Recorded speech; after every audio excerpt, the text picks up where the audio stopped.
The snow fell in heavy curtains across the abandoned Millfield station platform, each flake catching the amber glow of the single working streetlight. Jake Morrison pulled his Stetson lower against the bitter wind, his breath forming clouds in the December air. At 62, he'd seen enough Wyoming winters to know this one was shaping up to be a killer. He shouldn't have been here at all. His private jet was grounded in Denver due to the storm, forcing him to drive his pickup truck to this godforsaken whistle stop to catch the last eastbound freight that still made passenger stops. The cattle futures meeting in Chicago couldn't wait, not when millions were on the line. That's when he saw her. Huddled against the weathered brick wall of the station house, barely visible beneath a thin hospital gown, was a young woman.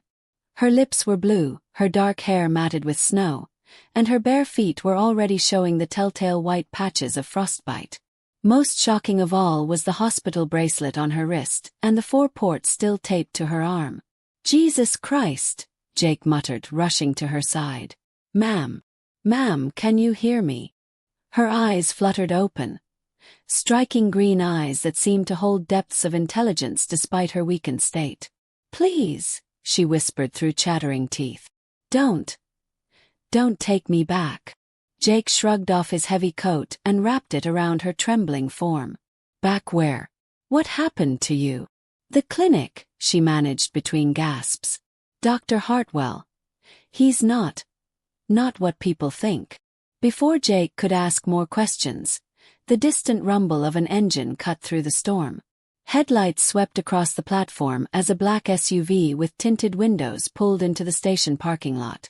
The woman's grip on his arm tightened with surprising strength. "They found me," she whispered, terror flooding her voice. "Please, you have to believe me. I'm not crazy. I'm not sick. I'm a neuroscientist, and I discovered something I wasn't supposed to know." Jake helped her to her feet, his mind racing. He'd built a fortune by trusting his instincts, and right now every instinct screamed that this woman was in genuine danger. "What's your name?" he asked, supporting her weight as they moved toward the shadows behind the station. "Dr. Sarah Chen. I worked at the Hartwell Institute for Advanced Medicine. 3 days ago, I accessed files I shouldn't have seen. Files about Project Tabula Rasa." The SUV doors slammed shut. Jake could hear footsteps crunching through the snow, moving methodically around the building. "What kind of project?" Jake whispered as they pressed themselves against the back wall of the station. Sarah's voice was barely audible. "Memory manipulation.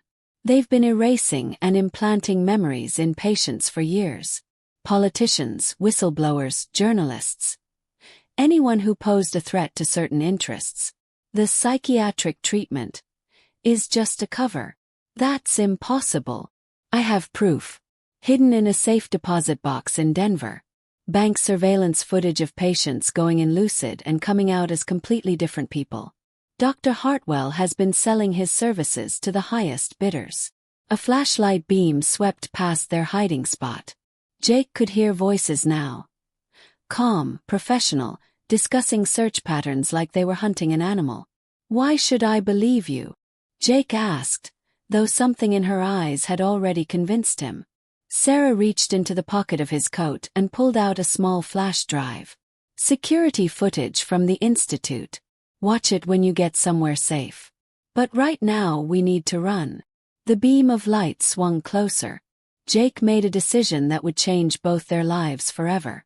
"My truck's parked on the service road behind those trees," he whispered. "Can you make it?"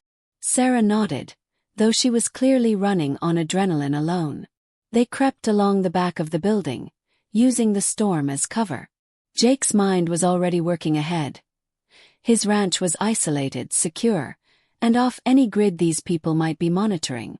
As they reached the tree line, Sarah stumbled. Jake caught her, and in that moment, she looked up at him with those remarkable green eyes. "Why are you helping me? You don't even know me." Jake Morrison had spent his life making calculated risks in business, but this felt different. This felt like something bigger than profit margins and quarterly reports. "Maybe it's time I did something that mattered," he said simply. They made it to his truck just as shouts erupted from the station platform. The hunters had found their trail. Jake gunned the engine, and they disappeared into the swirling snow, carrying with them secrets that would shake the foundations of everything Jake thought he knew about power, money, and the price of truth. As they drove through the storm toward his ranch, Sarah fell into an exhausted sleep beside him. Jake gripped the steering wheel tighter and realized his life as a simple millionaire cowboy was over. What came next would be far more dangerous, and far more important, than any business deal he'd ever made. The flash drive in his pocket felt like it weighed 1,000 pounds, holding the key to a conspiracy that reached into the highest levels of government and medicine. And somewhere behind them in the storm, Dr. Hartwell's hunters were already planning their next move. Jake Morrison had always believed that money could solve any problem. He was about to discover just how wrong he could be.